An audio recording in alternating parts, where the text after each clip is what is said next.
So this morning I've installed the GH6's firmware update that brought BRAW and some other things to the GH6. And I've updated this Blackmagic Video Assist 12G 5-inch to accept the BRAW signal from the GH6. And now I'm here at high noon to test BRAW and see what it brings. I've never really shot RAW before, so it's new to me.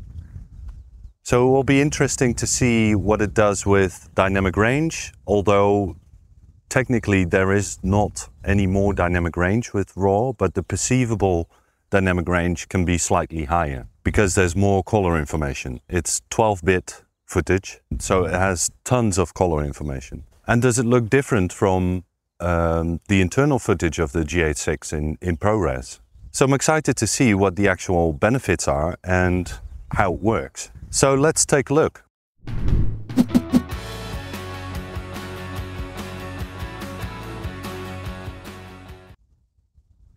Okay, so I'm trying to wing this video without a script. It's not the best idea, but I want to get this update video out as soon as possible. Let's quickly go over how to update your GH6. Go to the download page. There's a link in the description. You download the file.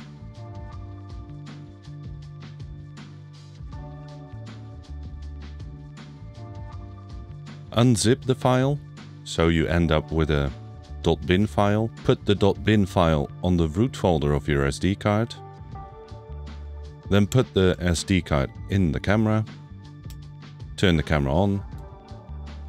Go to the spanner icon and then firmware version. Firmware update, click yes, and it'll update the camera. And once that's done, you can go to HDMI RAW data output and set it to on. So BRAW to the Blackmagic Video Assist is available in 5.8K, 5.7K up to 60p, Cinema 4K up to 120p, and 4.4K open gate or anamorphic 4:3. So let's also quickly go over the other features that have been added in this firmware update. The first is that the GH6 can now output 100 or 120p over HDMI as a video signal. Now there's no recorder on the market that can accept that signal, the video signal, but who knows in the future. But for now it's not very useful yet. Another addition is that the GH6 can now record 100 or 120p in 4K to an SSD drive. But there's a little catch, because in order for that to work, you need to use a DC coupler or dummy battery. And they say, obviously, the Panasonic DMW DCC17, optionally with the ACC10, the AC power adapter. If you try to do it with the camera's battery, it's grayed out. It doesn't work. And the last thing is the addition of the video repair tool. It's a feature that I believe was introduced with the S5 Mark II and the S5 Mark II X and has now been added to the GH6. What it does is when you have a power cut while you're recording, or the SD card or the CF Express card gets popped out during recording, you get a corrupted file. You can put it back into the camera, go to the video repair tool, and it'll try to repair that video file. I think it's a great addition for times where that happens, when you have a corrupted file. So the first thing I've noticed is I've set the Blackmagic Video Assist to Blackmagic RAW constant quality Q0, which should be the highest quality, the least compression. And what I found is that my SanDisk Extreme Portable, which is not the Extreme Pro, but the slightly slower one, I get dropped frames with this drive. So this drive is too slow for constant quality Q0. So let's see if I put it to constant bit rate with a compression ratio of 3:1, what it does. Okay, I'm getting the sign, the warning sign that the drive is too slow. Okay, let me switch over to Q1, constant quality Q1, and see how that goes on this drive. And again, it's giving me a warning sign. Let's go to the lowest quality, constant quality Q5. Okay, so that doesn't give me a warning. So that's good. Let's now put it in constant bitrate Q3. That also doesn't give me a warning. Now let's go to constant bitrate and then with a compression of 5:1. By the way, I'm shooting this in 5.8K open gate. Okay, so the 5:1 ratio also doesn't give me a warning that the drive is too slow. So it should also be able to record RAW, BRAW to an SD card. So let's try this SanDisk Extreme Pro V90 card. Let's see how that goes. Okay, let's start with the constant quality Q0. Okay, that gives me a warning. Constant quality Q1 also gives me a warning. And then constant quality Q3. So that doesn't give me a warning. So it's able to record BRAW constant quality Q3 to a SanDisk Extreme Pro V90 SD card. Now let's try constant bitrate at a ratio of 3:1. That gives me a warning. Okay, 5:1 ratio. Okay, so no warning. So constant bitrate with a ratio of 5:1 is possible to an SD card. Okay, I'm gonna leave it at constant bitrate with a compression ratio of 5:1 and do some test shots and do some overexposing and see how much we can recover compared to ProRes files, the ProRes HQ. So without DR Boost on in Vlog, you can overexpose by 4.5 stops. So I've exposed the sky 4.5 stops over. And I'm gonna record this in BRAW in the 5:1 compression ratio. And then I'll switch back to internal recording and record the same shot in ProRes 4.5 stops over. And then later in the studio, we're gonna see whether it makes a difference in recovering the highlights. Okay, now I'm internally recording in 5.7K ProRes HQ. And again, I've exposed the sky 4.5 stops over. Let's do a comparison of a properly exposed shot in 5.7K RAW and 5.7K ProRes HQ. Let's also see how it does on skin tones. So this is not what I normally do. I'm now shooting myself in 5.7K BRAW, which seems a bit overkill for a talking head video. But yeah, let's see how it looks in post, and I'll switch over to ProRes HQ and do the same shot and see how that looks. And this is ProRes HQ in 5.7K. So let's see how that compares. So I'm back in the studio and I've brought the footage into DaVinci Resolve so we can take a look at what we can do with BRAW and how it looks. So let's take a look. I just want to quickly mention that I am not used to working with RAW footage. So I'm not an expert in how to handle RAW footage in DaVinci Resolve, but I'm gonna have a go, see what I can do. So I have two clips of properly exposed footage, one in Apple ProRes 422 HQ, recorded internally in the GH6, and one in Blackmagic RAW. And then I have the two overexposed clips that we're gonna take a look at, and two clips of me, so we can look at skin tones and how that looks. So the first thing I've noticed is I normally have my project settings, the color management settings, set to DaVinci YRGB color managed with this whole list of settings. If you have it set up that way, you can't do a whole lot with your RAW footage. You can't set color space or anything. So if I set it to Davinci YRGB, then I can also set color space and gamma.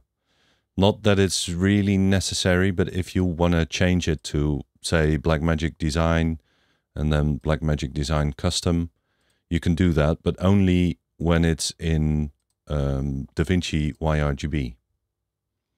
Let's set it back to Vlog.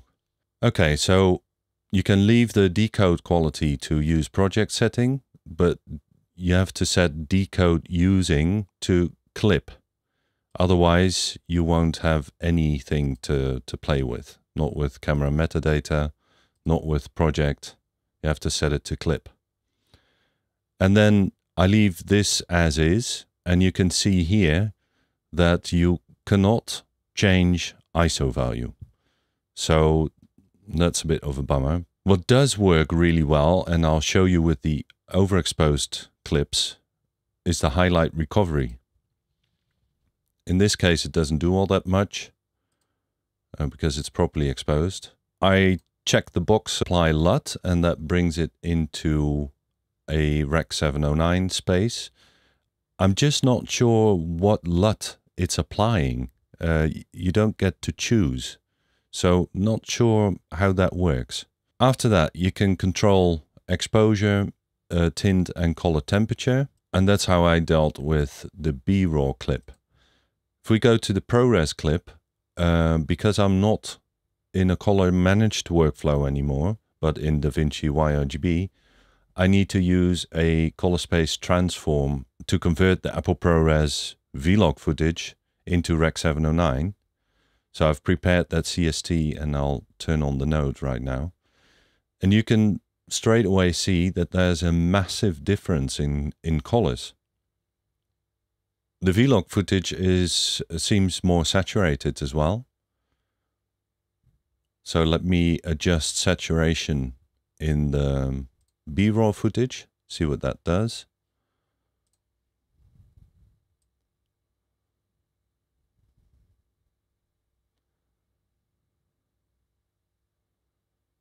Okay, saturation seems fairly equal now, but you can still see quite a significant difference in colors.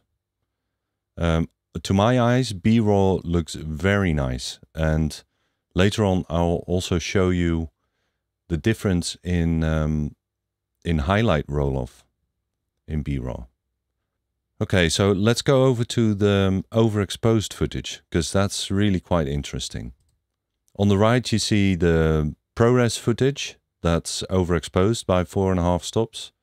And on the left, the BRAW footage exposed the exact same way. I didn't change anything about the exposure when I switched from ProRes to BRAW.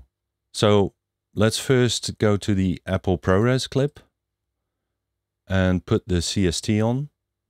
And you can see the sky is completely blown out. So let's try to recover that by bringing the global exposure down.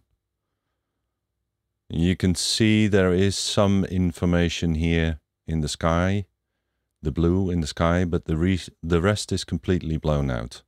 Okay, so there's not all that much to recover here. Now over to the BRAW clip. First I'll have to go to the RAW tab and set it to clip. Change this to vgamut and vlog.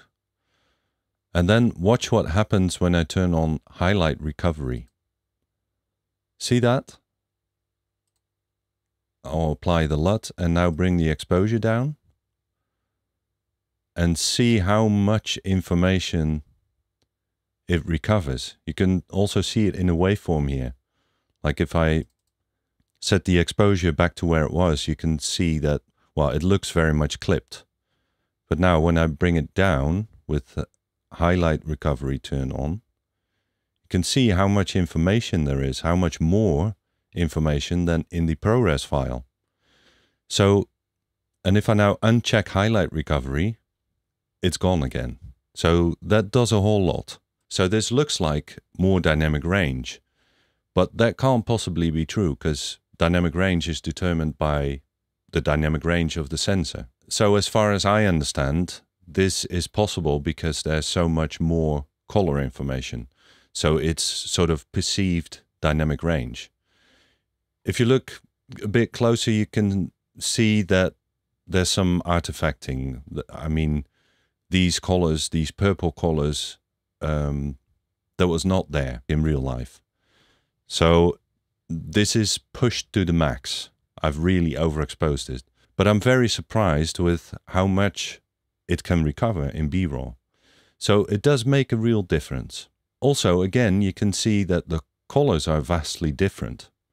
And I do prefer the BRAW colors. Okay, so let's go over to the shot of me in ProRes and Blackmagic RAW. And let's start with the ProRes clip again. Turn on the CST. Adjust the exposure slightly. That looks fine. But now let's go to the BRAW clip. I'll have to do this again. Change it to clip. V-gamut. Vlog. Turn on highlight recovery. Not really necessary, but why not check it? And apply the LUT to convert it to Rec 709. Adjust the exposure to the same level.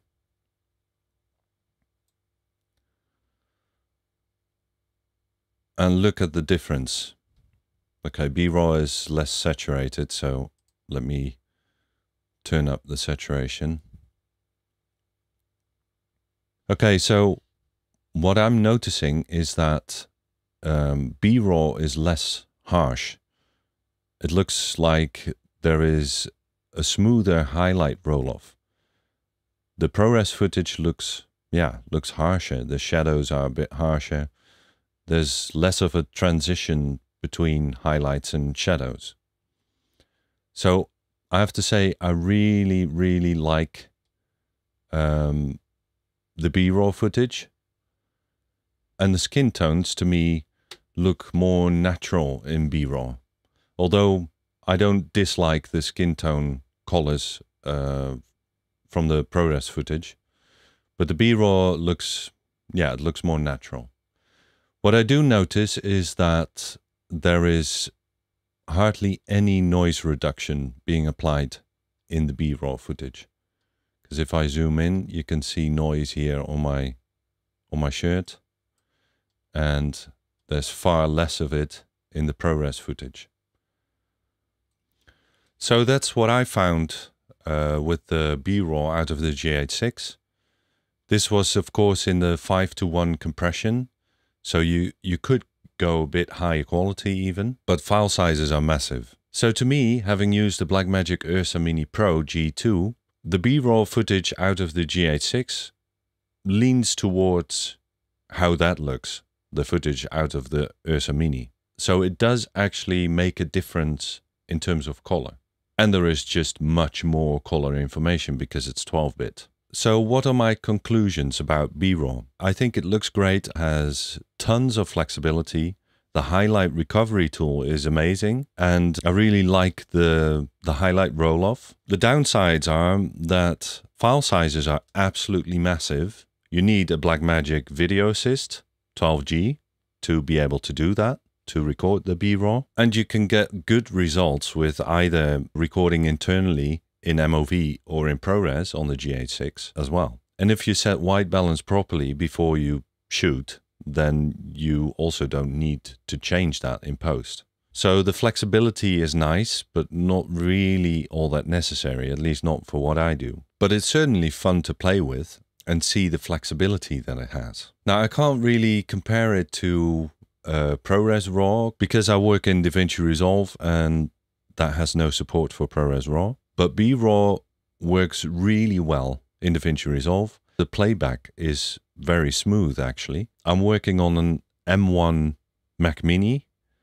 with 16 gigs of RAM, and it's on a 4K timeline, and it plays smoothly.